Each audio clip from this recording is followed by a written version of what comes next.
Hello guys, ngayon tuturuan ko kayo kung paano gagawin kung no internet connection yung PC Wi-Fi nyo. So ngayon, kukonek sila no internet connection. So ito lang yung mga basic troubleshooting, okay, na gagawin natin. So una yung gagawin, yan.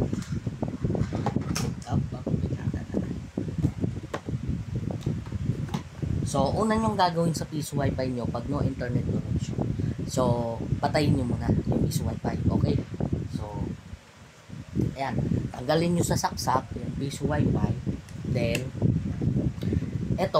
etong papuntang internet, ayan, and board kasi, yung board ang tawag dyan.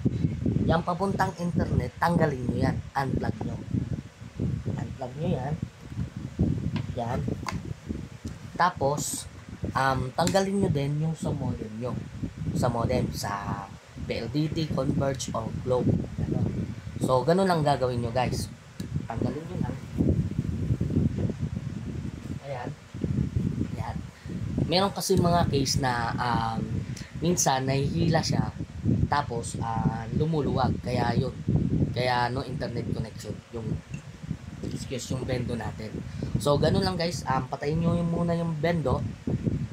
Tanggalin nyo sa saksak.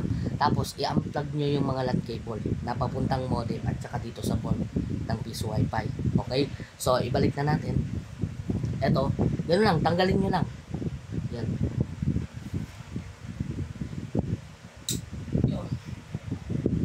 Balik mo lang ulit. Yan.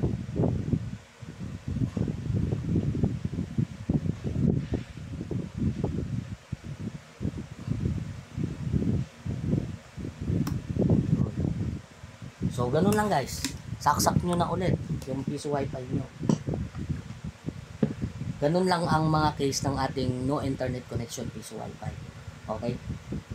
So, ibig sabihin nun wala siyang supply or sira na yung LAN cable. Yun lang yung mga basic troubleshooting natin para sa PC Wi-Fi na no internet connection.